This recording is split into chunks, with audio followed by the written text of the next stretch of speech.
Hello again, everyone. Armando here with DLC Model Builders, and I am back with another update on my Millennium Falcon for the big spring build at SFMA. I took a hiatus of close to a week so I could finish up the build on the Enterprise D, and feel free to check that out in my videos on that and in the SFMA thread. She's beautiful. Of course, she's mine, so I would say that, but I think she's beautiful. At any rate, I finished that, and I've been back at work on the Falcon for the past 3 or 4 days, and I've been working mostly on getting the wiring organized. And I'd like to go ahead and show you what I've done. We'll start with the lower hull. When last we talked about this, I had shown you what I'd done with the main engine. Well, the main engine is now glued in place, and the wiring is out the sides, and will be organized as soon as I get some more stuff that I'm waiting for, and I'll explain that in a minute. The landing gears you'd already seen. I'll show you again. They've all been painted in the hull color, and I'm quite happy with the way they came out. The rear doors, as you know, were scratch built. The front doors were the parts that came with a model. I sanded off the sides, cut them in half, and glued them in place. Added a couple of greeblies on the inside to make them look more active on the inside surfaces, so they wouldn't look so smooth. And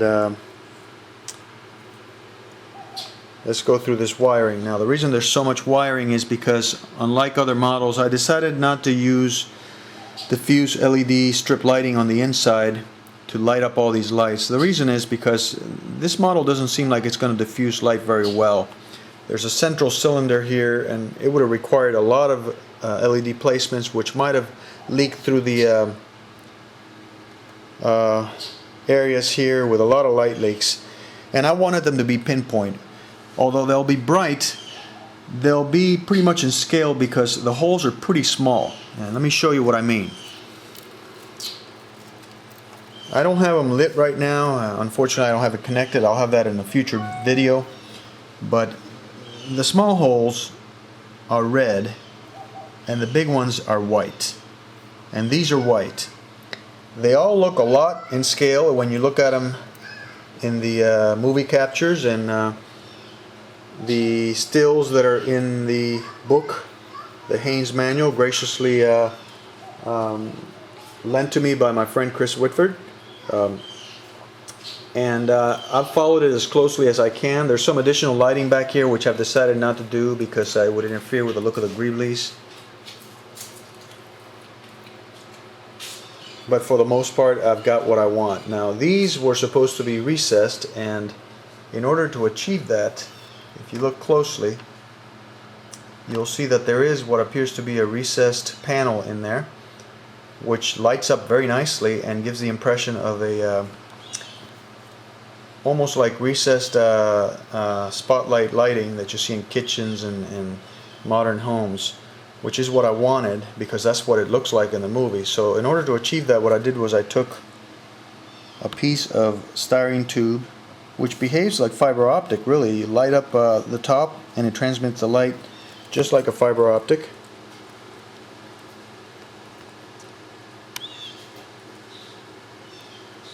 And lights up very nicely, and it's pre-diffused because when the plastic gets cut, it's hazed, so there isn't even any sanding that's necessary.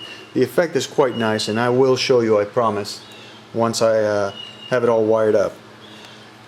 As you can imagine, with close to 40 SMDs, the wiring is complicated.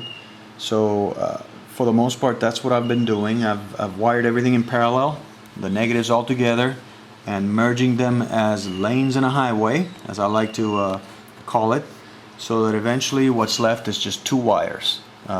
These are the 2 wires, the negative and the positive. Everything is wired to these 2 wires. Now, the only lighting that's left to do or to connect is the 2 headlights that go in the front, lighting that will illuminate the ramp, for which I'm going to have to do some special modifications, lighting that's already installed in the two side pieces. So you can see those are red lights, and the lighting in the gun turrets, which has already been installed as well. Oh, and lighting inside the cockpit. So all that wiring needs to be spliced into the power source, tapped into the power source, and that will be done once everything in this is installed. So I'm getting closer to completion of the wiring. Once that's done, then for the most part the major modifications of the model will be done. Now let me show you what I've done with the painting and weathering so far, and I have done some of that. Now these parts that show exposed on the hull are actually pieces that are screwed in place through the inside, and they do look weathered, and to paint them I used the insert that comes with the kit, a huge set of pictures that are pictures of the actual 30-inch model that was used in Empire Strikes Back and Return of the Jedi. And I've used that as a guide, and I will be using it continuously throughout most of my painting and weathering. As you can see, the exposed areas do have suit style weathering, which looks really cool, as well as some yellowing, which I can only assume is specific types of rust and such. I'll naturally try to duplicate this as much as I can, but let me show you what I've done so far with that. The parts I used a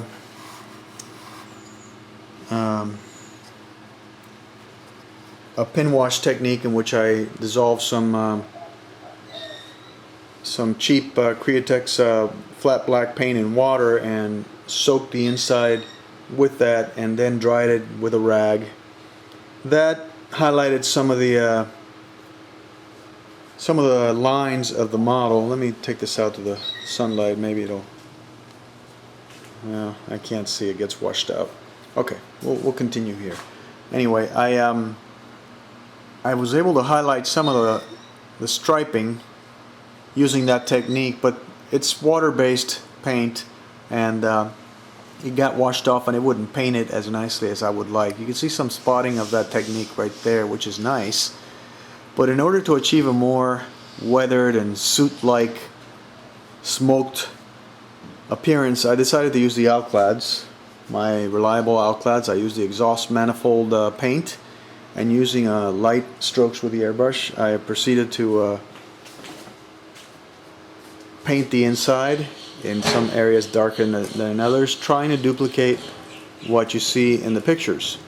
I also stained some of the outside, which is also seen in the pictures, and let me show you so you see how I tried to approximate it as much as I could. You can see that there's staining on the outside there and staining there. I'll be increasing that as I weather the ship, but I must say this is probably the funnest part of it all. All these greeblies will be glued on there as I glue more stuff. You can see there's some staining there that's also in the model. Here's this one, and here's mine, and this one on the picture is yellowed. Here's mine. The yellow paint is Spies Hecker Solar Yellow, a mix that I used for my Naboo fighter. So I sort of dabbed it on there and spread it out with my finger and a little bit of solvent and water to streak it and make it look more diffuse. And it comes close. This is the picture. This is mine. Again, some staining and feathering on the outside with the Alclads. And this is a picture of this one with the decals and everything in place. This is a picture of mine. So overall, I have to say I'm happy with the appearance, and hopefully I'll be able to add more of weathering with the techniques I've been describing. I went ahead and also painted the greeblies that I'd glue that I showed you guys earlier in the hull colorings, and now they look like part of the hull, and boy do they add detail to this thing. This is just going to look amazing when it's finished. I've begun to add more greeblies on this side. This shelf is going to have to be painted in the hull color. I did that with the other side because when I glued greeblies onto the edges here, as you can see, I realized that all that's exposed, and it had to be in the hull color, so I went ahead and painted the whole thing in the hull color before I installed the engine, so as not to paint the white thin piece of styrene that I glued on the inside. Oh, and the grill is also painted in the hull color, in case you're curious. So tonight I will probably be continuing to glue greeblies on here. I will complete the greebly gluing here. There's a lot of detail work that goes on here, and photo etch parts that'll go in here, and of course in the vents that will be glued in place. Hopefully I can get all this rear panel all completed with greeblies, and I'll plan on possibly painting the inside shelf tonight as well once I complete that. As far as the engine effect, I experimented with a center off switch as I showed you in the previous video, but I'm looking for more of a fading in and fading out effect, so I've ordered some potentiometers, both sliding and rotating potentiometers in assorted values, 10,000 and 20,000 ohm, and I'm going to experiment with them to see if they'll actually cause fading in or out, complete fading in or out of the lights. My goal is to ramp up the blue and then ramp up the white as I ramp down the blue to give it an effect as if it's becoming blue initially and then becoming white hot as the engine powers up, just like in the movie. Where I will hide these potentiometers remains to be seen. I do know that I can hide the on-off switch in here. I have a small enough switch I can do. The radar is removable, so that should be easy enough. I've also got some rechargeable batteries coming in, 12 volt, 4800 milliamp and 9800 milliamp, which I'm going to experiment with. And for that I have Dave to thank. He pointed me in the right direction. Dave Pashtag. He pointed me in the right direction on where to order these. He gave me the links to eBay, and they look like they might do the job. The 4800 one might be enough, and it's about the size of a deck of cards. I think I may be able to fit it in here or here and exit the recharge port through here. If I can do all that and hide it, I can conceivably put up this model anywhere I want, pose it in a base or stand it up on any shelf, light it, and even suspend it from the roof if I want. So it gives me a lot of flexibility as to how I want to display it. Anyway, that's my progress so far, and I'll also be putting up some pictures on my thread in SFMA, but for now, I'll talk to you guys later.